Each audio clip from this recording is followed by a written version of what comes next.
Boruto a perdu ses parents, sa sœur, ses amis, son village, son foyer, sa maison et sa bien-aimée. Et tout ça c'est à cause d'une femme, Eida, membre de Kara qui a reçu l'ADN de Shibai, le dieu Otsuki, qui lui octroie le pouvoir d'omnipotence. Et en réalisant le désir de Kawaki, elle a détruit la vie de Boruto. Pour l'instant, notre héros n'est pas rancunier. Enfin, on est plutôt sur un anti-héros et pas un héros comme on le verra plus tard. Par contre, ok, il veut pas se venger pour l'instant. Mais si sa bien-aimée Sarada se trouve en danger de mort, à cause d'Eida et son frère Daimon, ce qui est le cas à l'heure actuelle, je peux vous le dire que notre protagoniste, Boruto de God Killer, va vite se pointer et les découper en morceaux. Boruto Otsuki n'est pas là pour rigoler. Surtout qu'en parallèle, il prépare un plan diabolique avec Moshiki. Et sa relation avec Kashin Koji est très superficielle et risque de se briser sous peu. Et au sein de Konoha, il est toujours considéré comme le criminel à capturer et à exécuter. Et malheureusement, notre cher Shikamaru qui le soutient risque de perdre sa place d'Okage. Et une guerre civile à Konoha va bientôt se déclencher. Les dingueries monumentales vont bientôt arriver. Et les amis, le chapitre 26 de Boruto Full Vortex a été très intéressant encore une fois. Je lui mets un bon 7 sur 10. C'est pas un chapitre extraordinaire, mais c'est un bon chapitre qui met les choses en place et ça annonce du lourd pour la suite. Mais pourquoi Momoshiki s'est allié avec Boruto? Qui sera le prochain ennemi? Sarada est-elle en danger de mort et quel est son pouvoir de genjutsu caché? Et enfin, quel sera le rôle de Boruto pour sauver sa future femme? Vous allez tout savoir dans cette vidéo. Salut tout le monde, c'est Abdou, j'espère que vous allez tous très bien. Alors les amis, désolé, je suis navré pour ce retard énorme sur la review. Mais les amis, faut me comprendre, la dernière vidéo sur l'histoire complète d'Himawari avait quand même duré plus de 40 minutes. Et en plus, j'ai un travail en parallèle, j'ai ma vie avec ma femme, donc c'est pas évident. C'est pour ça que je vous conseille vraiment de cliquer sur le bouton rejoindre. Ça me soutient financièrement et ça me pousse à sortir des vidéos, même si elles sont pas sponsorisées. Donc voilà, je compte énormément sur votre soutien. Et un très grand merci à Sank et DNA Story pour le renouvellement. Et merci à elle pour son premier abonnement. Les amis, suivez l'exemple et merci à tous ceux qui vont le faire. Bon, voici la question du jour. Vous préférez une vidéo sur toutes les formes de Boruto ou sur le couple Sarada-Boruto? Bon visionnage à tous et régalez-vous.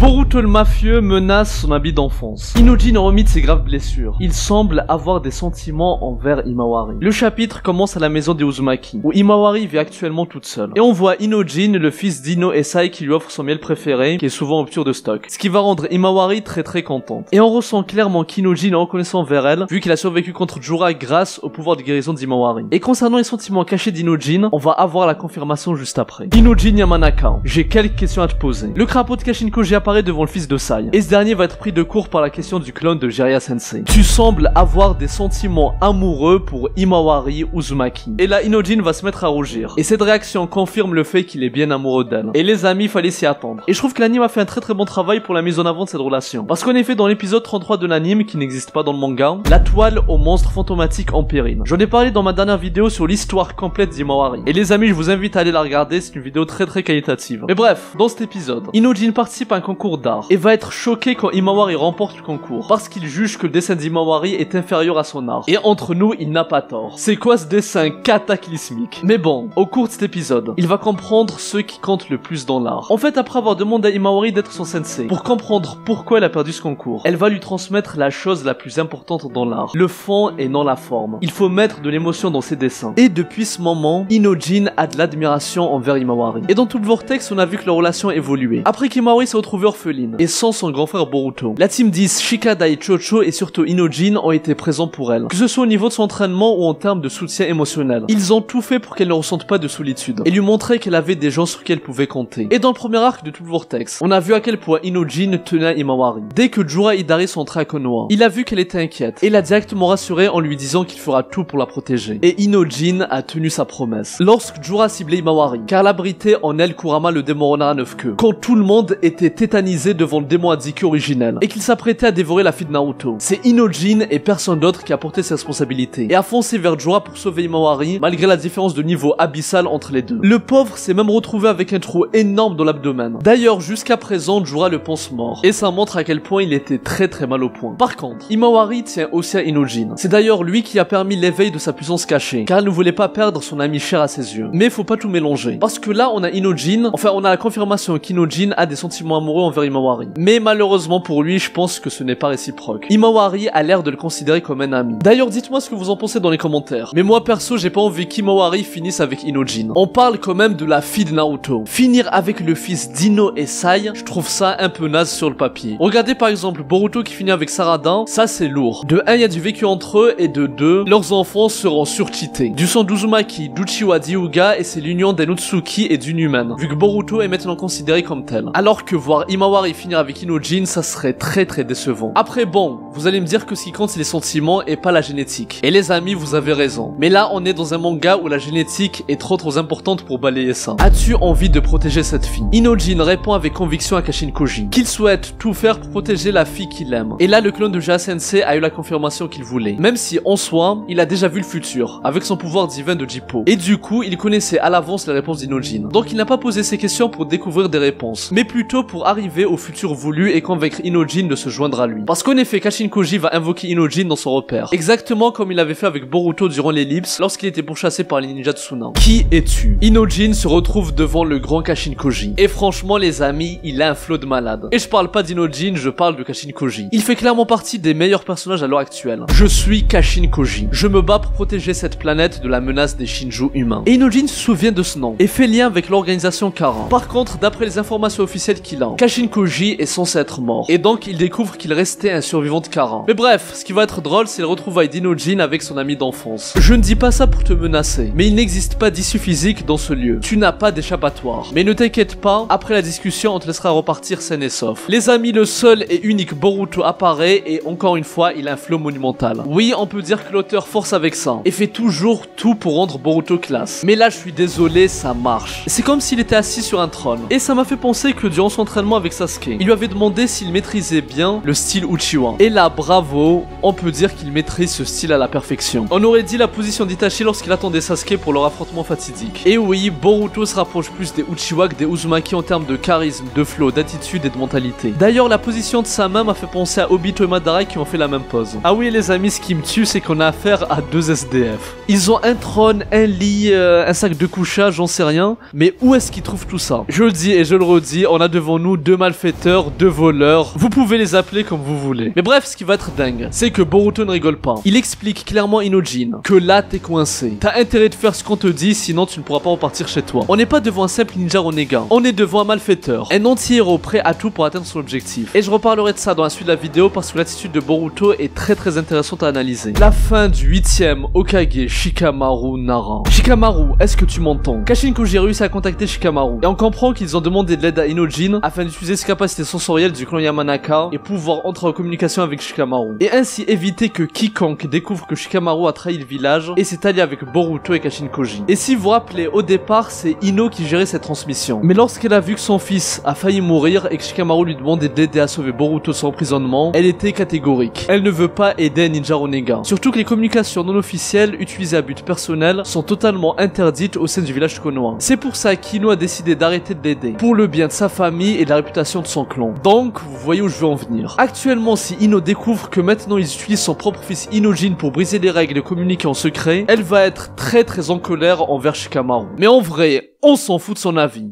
Et moi je suis du côté de Kashin Koji. Donc passons à la suite. Si tu veux discuter, ça sera plus tard. Je suis convoqué par les supérieurs. Shikamaru est en état de stress, car il doit confronter les deux dinosaures de 92 ans. Mais justement, on découvre que la prise de contact de Kashin Koji est liée à ça. Et écoutez les paroles de Kashin Koji pour comprendre à quel point la situation est critique. Dans le pire des cas, tu risques d'être destitué de ta fonction d'Hokage. En fait, parmi tous les futurs possibles, Kashin Koji a vu qu'après la conversation que Shikamaru va avoir avec les doyens, il risque de se faire tège et perdre son rôle d'Hokage. Et bien sûr, le clone de Jaa Sensei souhaite à tout prix éviter ce futur, parce qu'avoir le chef du village comme allié est un très grand atout. Par exemple, le sauvetage de Boruto lors de sa détention et la mission Asuna pour tuer les Shinju a réussi grâce à l'aide de Shikamaru. C'est lourd, ça me donne envie de démissionner direct. Shikamaru est fidèle à lui-même, et il a qu'une envie, c'est de se casser de toutes ses responsabilités. Et franchement, c'est compréhensible. Surtout quand on sait qu'il y a des ninjas d'ancienne génération dont je tairai le nom, qui sont actuellement en train de se la couler douce dans des sources chaudes au lieu de venir aider Shikamaru et les autres ninjas de la nouvelle génération. Mais bref, les amis, on passe au chose sérieuse. Shikamaru entre dans la pièce où se trouvent les deux vipères de 92 piges. Et il sera surpris parce qu'il y a aussi Sai et Konohamaru qui sont présents. Mais surtout un nouveau personnage qu'on découvre nommé Kobu. En fait, Kobu est l'entremetteur direct du Seigneur du Pays du Feu, le conseiller principal du daimyo. Et vous verrez qu'on a devant nous un homme très pragmatique, intelligent et efficace. Et le poste d'Hokage de Shikamaru est en danger à cause de lui. Et d'ailleurs, il lui dit: ça fait bien longtemps le 8ème, ou plutôt l'Hokage intérimaire Shikamaru Nara. Kobu ne le respecte même pas. Et il nous rappelle encore une fois que Shikamaru n'est Hokage que par intérim, et ne l'est pas encore officiellement. Et on sait qu'il n'a pas voulu prendre ce poste parce qu'il est convaincu que Naruto était en vie, et voulait le retrouver à tout prix pour qu'il reprenne sa place d'Hokage. Et justement, il avait eu la confirmation par Boruto que Naruto est bel et bien en vie. Et c'est pour ça qu'il s'en fiche totalement de prendre sa succession. Il veut juste avoir ce poste temporairement pour pouvoir tout régler et mettre les choses en ordre. Sauf que là, il est dans une situation critique. La vieille peau qui n'arrive même pas à ouvrir les yeux va lui reprocher qu'il a agi de façon arbitraire lors de la mission Asuna. Et du coup, on apprend que Shikamaru n'a demandé l'avis de personne et a décidé de lui-même de croire en Kashin Koji et exécuter son plan face aux Shinju humains. Même Konohamaru et Sai n'étaient pas au courant qu'il a décidé ça de lui-même. Et Kobu nous dit que le Seigneur du Pays du Feu doute de la capacité de Shikamaru à pouvoir gérer le village de Konoha. Et les amis, écoutez, c'est très important. La nécessité de maintenir des villages shinobi est une question fréquemment débattue ces derniers temps. La phrase est lâchée. On s'approche de plus en plus d'une ère où la société n'aura plus besoin de ninjas. Et ça m'a rappelé la phrase de Kawaki du futur: l'ère des shinobi est révolue. Et le conseil du daimyo va dire qu'il y aura des conséquences pires que la réduction budgétaire. En fait, comme j'avais déjà expliqué, les villages ninja ont besoin d'un budget pour gérer le village. Et ce budget est donné par le Seigneur du Pays du Feu. Et c'est pour ça que la relation entre l'Hokage et le daimyo est très importante. Naruto et Kakashi avaient très bien géré ça. Par exemple, dans le roman de Sakura, on apprend qu'elle a demandé un budget pour ouvrir un institut de soins pour les enfants malades. Et c'est le daimyo qui a autorisé ça. Bref, tout ça pour vous dire à quel point la vision du daimyo est très importante. Et le fait que Konoha soit dans une mauvaise situation risque d'une part de perdre du budget, et que les villageois se retrouvent dans la famine, etc. Et d'autre part, et là c'est pire, c'est que le village soit dissous. Et petit à petit, il n'existera plus de village ninja. Et on se rapprochera beaucoup plus de notre société actuelle. Comme vous le savez, notre village ainsi que le Pays du Feu sont exposés à la menace des Shinju humains. Shikamaru change vite de sujet, afin d'essayer de reprendre la main dans la discussion, en essayant d'expliquer qu'ils sont confrontés à une très grande menace, et c'est ça qui l'a poussé à agir par lui-même. Il va dire qu'il s'est basé sur certaines informations obtenues. Et là, naturellement, ils vont se demander qui lui a donné ces informations. Et ce dernier va refuser de dévoiler ça. Parce que sinon, il devrait dire qu'il est allié avec Kashin Koji et que le clone de Jiraiya Sensei possède le Jippo qui lui permet de voir le futur. Et Kashin Koji lui a dit qu'il ne faut absolument rien dire à ce sujet. Ah oui, entre parenthèses, on apprend du coup que Shikamaru sait maintenant que Kashin Koji possède un pouvoir divin. Je rappelle qu'à la base, il ne voulait pas lui dire comment il avait eu des informations sur la suite des événements. Je ne peux pas vous en dire davantage. C'est pour la sécurité de tous. Quand on est en première ligne, il arrive que l'on doive se baser sur des éléments incertains. Cette fois-ci, je me suis fié à mon intuition. Shikamaru a énormément de pression, mais il garde son calme et parle avec logique. On est devant un très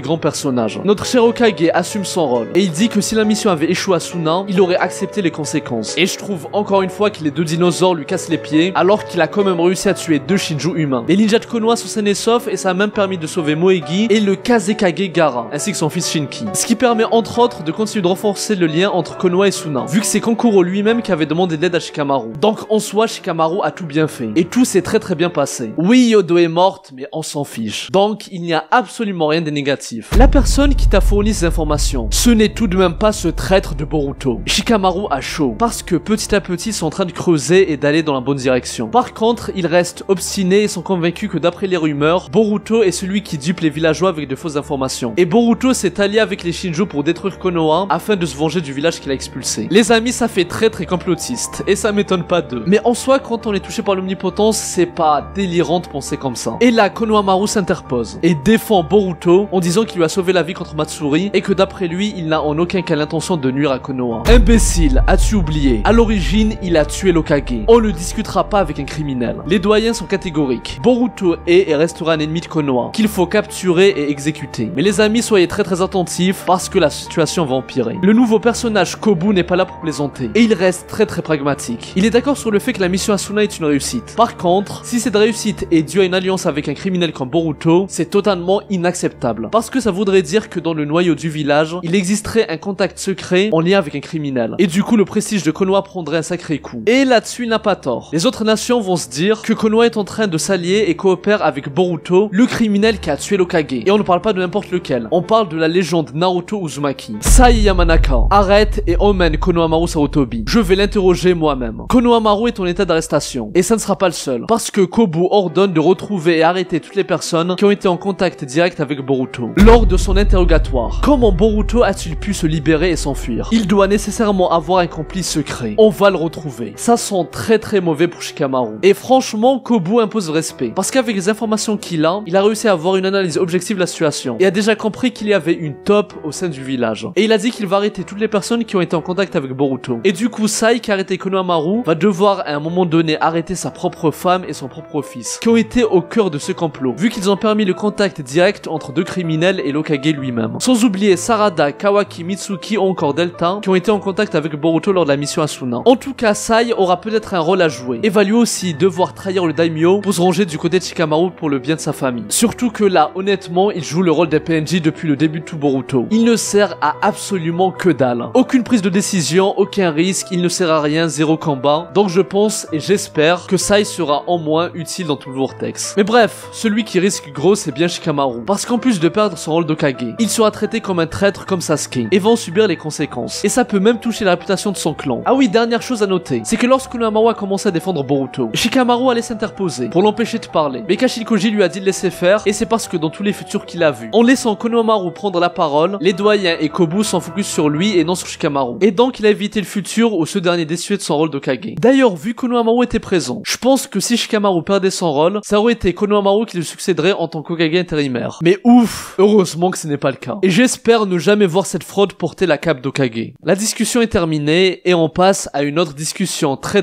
virulente qui implique notre protagoniste. L'alliance de Boruto et Momoshiki expliquée. On est des fugitifs. On n'a pas d'autre choix que de passer par la voie non officielle. En fait, Inojin, on veut à Kashin Koji et Boruto qui agissent comme des hors-la-loi. Parce qu'encore une fois, à la base, la transmission à des fins personnelles et non archivée est strictement interdite à Konoha. En plus, ils sont en train de faire une sorte de coup politique. Parce qu'ils s'appuient sur l'Hokage actuel pour contrôler la situation et contourner les autorités supérieures que représentent les doyens et le seigneur du pays du feu. Et franchement, les amis, j'aime bien l'ambiance de ce nouvel arc, qui a l'air d'avoir des enjeux politiques. Après, bien sûr, dans ce genre de shonen, ça ne va pas aller très loin niveau politique. Mais j'aime bien quand même la manière dont c'est abordé. Ça crée de la vraie tension. Et on est intrigué par la suite des événements. Et du coup, perso, moi je trouve que ça marche. Nous devons nous adapter aux méthodes de l'ennemi. Boruto en mode charismatique va nous montrer que c'est un vrai anti-héros. Parce qu'il dit à juste titre que ses ennemis sont prêts à tout. Et du coup, on s'en fiche de ne pas respecter les règles établies. Il faut parfois user des méthodes de l'ennemi pour obtenir ce que tu as besoin. Et là, les amis, c'est un trait d'anti-héros. Parce que moi, comment je décris un anti-héros? C'est un personnage qui a de bonnes intentions, qui cherche à atteindre une bonne finalité, mais qui est prêt par passer par de mauvaises méthodes, comme c'est le cas par exemple pour des personnages comme Lelouch dans Code Geass ou Light Yagami dans Death Note. Enfin pour Light, c'est avant qu'il devienne un vrai vilain. Mais bref, Boruto est aussi dans ce cas-là. Il se rapproche plus de la moralité de son idole Sasuke que de son père Naruto. Et moi perso, mes personnages préférés sont des anti-héros. Donc je valide à 100%. Parce qu'il est prêt à passer par de mauvaises méthodes pour sauver la terre. Inojin, n'oublie pas que tu viens d'enfreindre les règles. Kashin Koji met Inojin à sa place, en lui disant qu'il est impliqué dans ce bourbier lui aussi. C'est indirectement une menace pour lui dire qu'il est obligé de garder secret, parce que s'ils se font choper, Inojin sera jugé coupable aussi. Et ça aura des répercussions sur sa famille. Et même Boruto lui dit de réfléchir par soi-même, et de ne pas appliquer bêtement des règles imposées par les autres autorités. D'ailleurs, je peux pas le prouver, mais je pense que Boruto est très froid avec Inojin,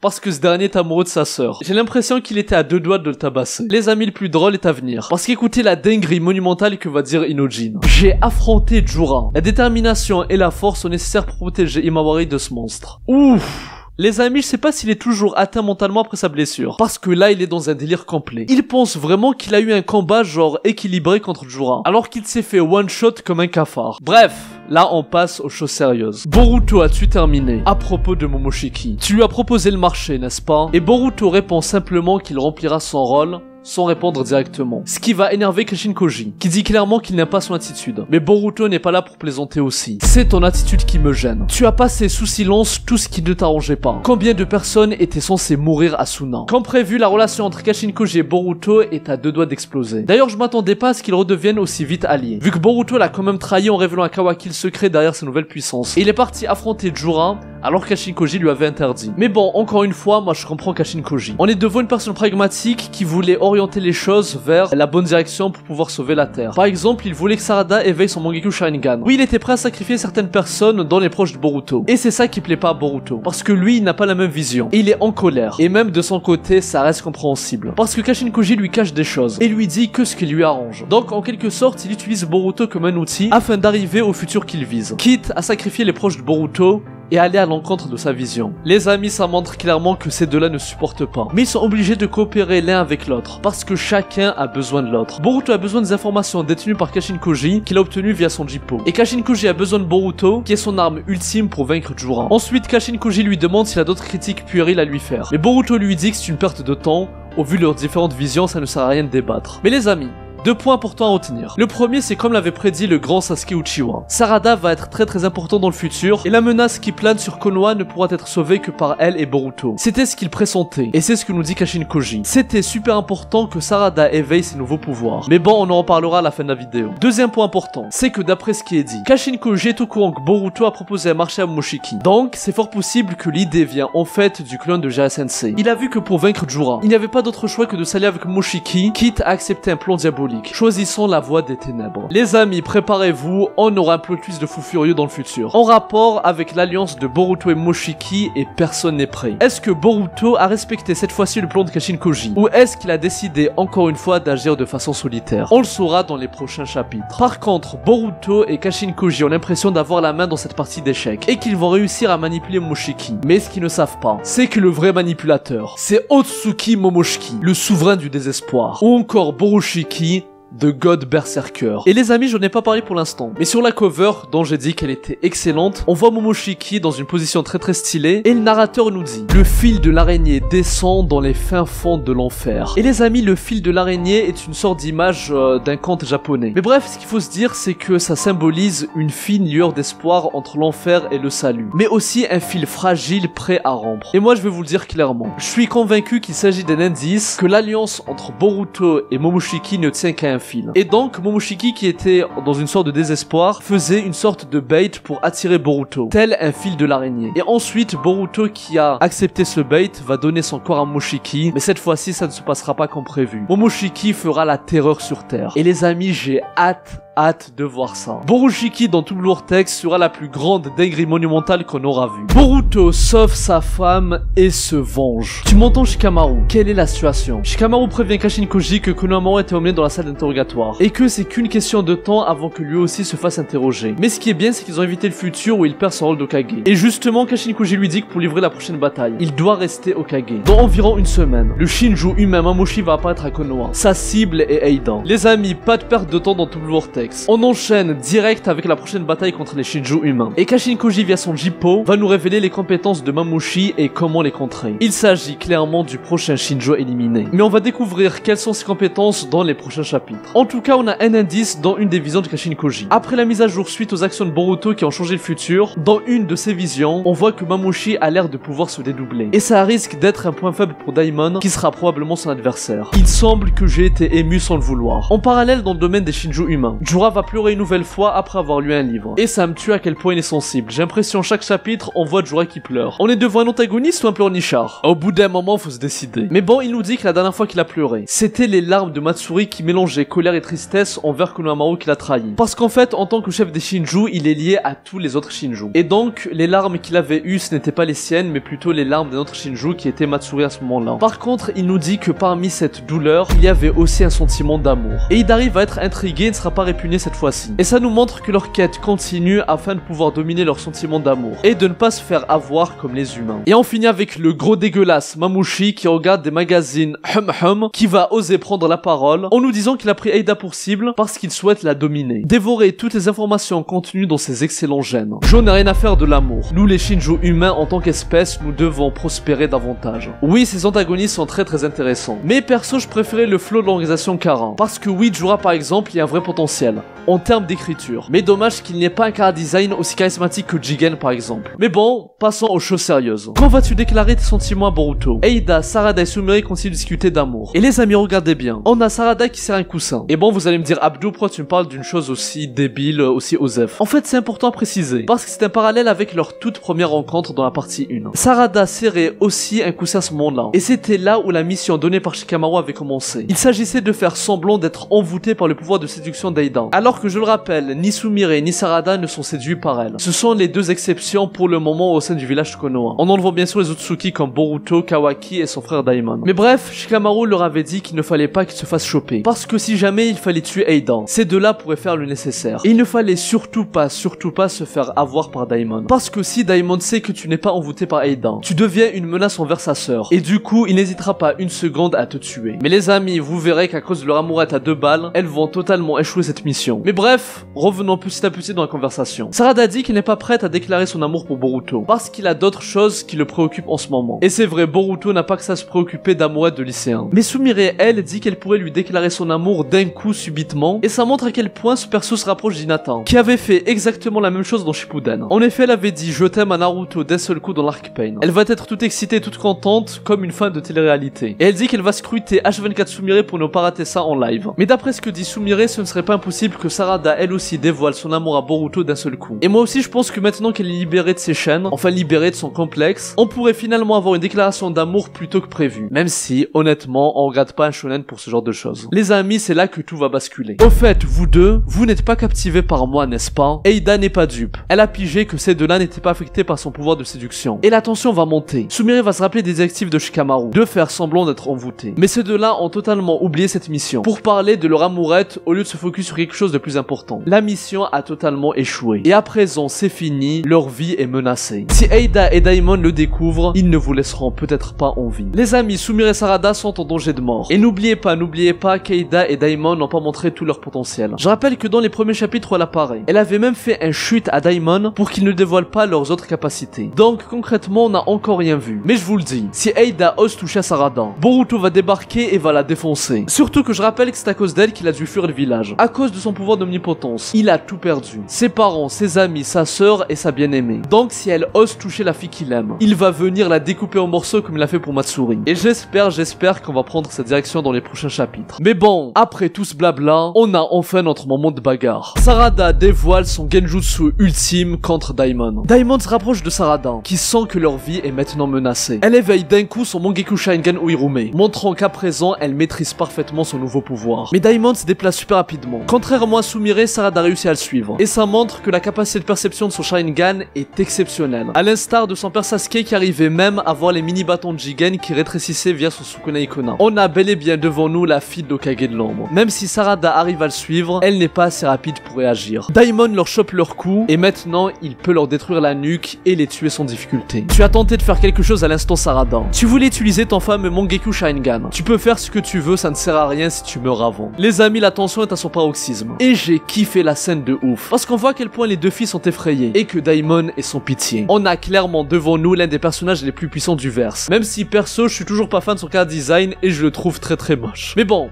petit rappel, Daimon lui aussi a hérité de l'ADN de Shiba et le dieu Otsuki. Et Amado lui-même a dit que ses capacités combatives dépassent celles de Jigen. Il a défoncé Code alors qu'il venait d'enlever ses limiteurs. Et dans la partie 1, il a brisé le cou d'un de ses ennemis. Donc c'est aussi une de ses méthodes d'achever ses adversaires. Et c'est pour ça qu'il n'a pas hésité une seconde à se faufiler derrière Sumire et Sarada pour choper leur coup. Par contre, sa capacité la plus redoutable, c'est son pouvoir de réflexion. De retourner l'attaque de son adversaire contre lui. Genre tu lui envoies une attaque et boum, ça se retourne contre toi. Je vous le dis, ce personnage est extrêmement redoutable. Et ça ne sera pas facile de le vaincre. Et c'est là les amis qu'on arrive au possible plot twist du deuxième pouvoir de Sarada. En effet, chaque Mangekyou Sharingan t'octroie 2 pouvoirs surpuissants. Un pouvoir pour chaque œil. Par exemple, son oncle Itachi pouvait utiliser l'Amaterasu avec son œil droit, afin de créer des flammes noires. Et avec son œil gauche, il pouvait utiliser le Tsukuyomi, un genjutsu extrêmement puissant qui a failli envoyer Kakashi à la retraite. Et c'est fréquent qu'un des 2 pouvoirs des Mangekyou Sharingan soit un genjutsu surpuissant. C'est le cas par exemple de Shisui, qui pouvait utiliser le Koto Amatsukami, afin de manipuler les pensées de ses cibles. Et du coup pour Sarada, on connaît son premier pouvoir, qui est de créer des boules de gravité capables d'aspirer et exploser ses adversaires, comme elle a fait contre Ryu. Mais il nous reste encore le mystère de son deuxième pouvoir. Et je me dis qu'à l'instar de son oncle, elle pourrait elle aussi avoir un genjutsu surpuissant. Et c'est ça qui va la sauver contre Daimon. Les amis, j'ai hâte de voir ça. Et franchement, je kiffe la tournure que ça prend.